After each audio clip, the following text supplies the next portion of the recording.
দর্শক, কিশোরগঞ্জে বন্যা পরিস্থিতির আরো খবর জানবো। আমাদের সঙ্গে যুক্ত হচ্ছেন এই মুহূর্তে আবু তাহের। তাহের, জেলা প্রশাসকের বক্তব্য শুনলাম যে একটি মানুষও না খেয়ে থাকবে না, অপরদিকে দেখছি যে ত্রাণ পাচ্ছেন না মানুষ ঠিকমতো। আসলে সেখানে কি ঘটছে?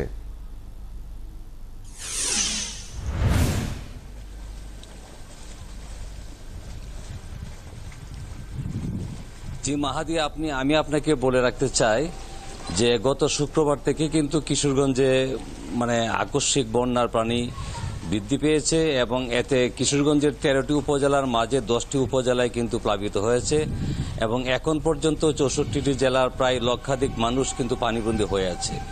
তবে জেলা প্রশাসক এবং প্রশাসনের কর্মকর্তা এবং জনপ্রতিনিধিরা কিন্তু সার্বক্ষণিক ত্রাণ তৎপরতা চালাচ্ছেন। তবে যারা বন্যার্থ তাদের এক দুই দিন তাদের কিছুটা সমস্যা হয়েছিল, কিন্তু এখন অনেকটাই ত্রাণ বিভিন্ন এলাকায় পৌঁছানোর কাজ দ্রুত গতিতে চলছে। তবে অনেক এলাকার মানুষ অভিযোগ করেছেন যে তাদের এলাকায় এখনো ত্রাণ পৌঁছেনি।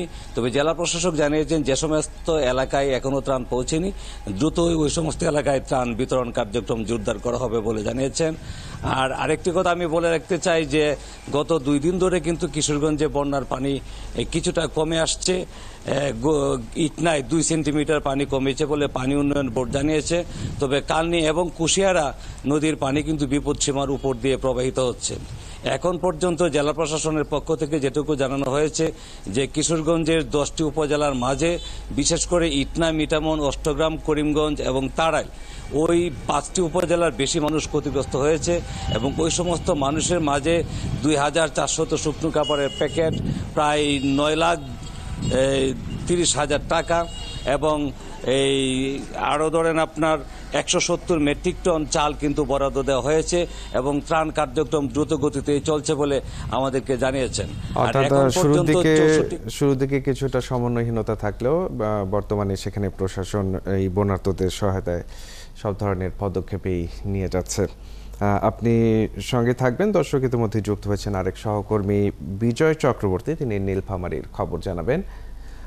বিজয়, নীলফামারীর বন্যার সবশেষ পরিস্থিতি জানাবেন, পাশাপাশি তিস্তার পানি কোন অবস্থায় রয়েছে আর দুর্গতদের সহায়তায় প্রশাসন সেখানে কিভাবে কাজ করছে?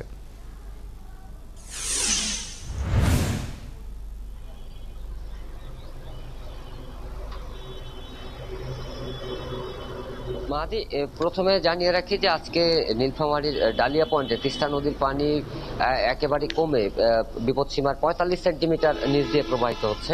আসলে নীলফামারীর যে বন্যার পরিস্থিতি যদি বলি, অন্যান্য জেলার থেকে এই জেলার বন্যা পরিস্থিতিটা একটু ভিন্ন ভাবে থাকে সব সময়। কারণ হচ্ছে যে তিস্তায় যে পানিটা আসে সেই পানিটি আসতে আমাদের একেবারে যে তিস্তার যে পয়েন্ট রয়েছে নদীর উজানে, যেটি ভারত অংশে, সেইখান থেকে নীলফামারীর ডালিয়া পয়েন্টে তিস্তার পানিটা আসতে সময় লাগে প্রায় 9 ঘন্টা। সেই 9 ঘন্টায় দেখা গেছে যে অনেক সময় পানি আস্তে আস্তে আপনার বিপদসীমা ছুঁই হয়ে যায়। পরবর্তীতে আপনার পানি যদি বিপদসীমা অতিক্রম করে, সেই পানিটা আমাদের বেশিক্ষণ আপনার দীর্ঘস্থায়ী থাকে না, এটি সর্বোচ্চ 2 থেকে 3 ঘন্টা আপনার স্থায়ী থাকে। এই পানিটা যখন চলে যায়, যখন আস্তে আস্তে আবার পানি কমে আবার যখন বৃদ্ধি পায়, তখন কিন্তু এই বন্যা পরিস্থিতির সৃষ্টি হয়।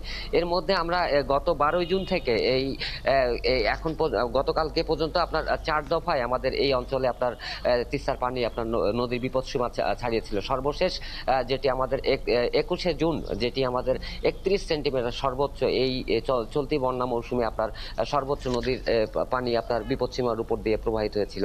গতকালকে থেকে সারাদিনে নদীর পানি কমতে কমতে এখন যে অবস্থা, তাতে একেবারে পুরো নদী বলা চলে যে নদী তিস্তার আশপাশে যে অঞ্চলগুলো আছে, প্রত্যেকটি জায়গা যেগুলো প্লাবিত হয়েছিল নিম্ন অঞ্চলগুলো, সেগুলো সবগুলো নেই আপনার পানি নেমে গেছে গ্রামগুলো থেকে। এই মুহূর্তে আমি যে নীলফামারীর বুড়িখরা নদীতে দাঁড়িয়েছি, যে নদীটি দেখছেন, যে এই নদীতে আমরা গতকালকে পর্যন্ত সকাল পর্যন্ত এখানে আপনার পানি টইটম্বুর ছিল, কিন্তু তিস্তার পানি কমে যাওয়ার সাথে সাথেই আস্তে এই নদ নদীগুলোরও পানি আপনার কমে গেছে। এই মুহূর্তে যদি আমরা বন্যা পরিস্থিতির কথা বলে রাখি, তবে নীলফামারীতে তেমন দুর্গতর সেই অবস্থাটুকু নেই, যেহেতু আপনার নদীর পানি কমছে সেহেতু এখন আর বন্যা পরিস্থিতি অনেকটা উন্নতি হয়েছে। আর প্রথম থেকে যখন আপনার বন্যা চলছিল সেই সময় আমাদের যে জেলা প্রশাসন, উপজেলা প্রশাসন তারা সব সময় প্রস্তুত ছিল এবং দুর্গতদেরকে বিভিন্নভাবে উদ্ধার করা, তাদেরকে সহযোগিতা করার জন্য তারা প্রস্তুত। সব মিলিয়ে বলা যায় যে নীলফামারীর সেখানে বন্যা পরিস্থিতির সার্বিক উন্নতি হয়েছে। আপনি সঙ্গে থাকবেন। দর্শক যুক্ত হয়েছিলেন নীলফামারী থেকে সহকর্মী বিজয় চক্রবর্তী।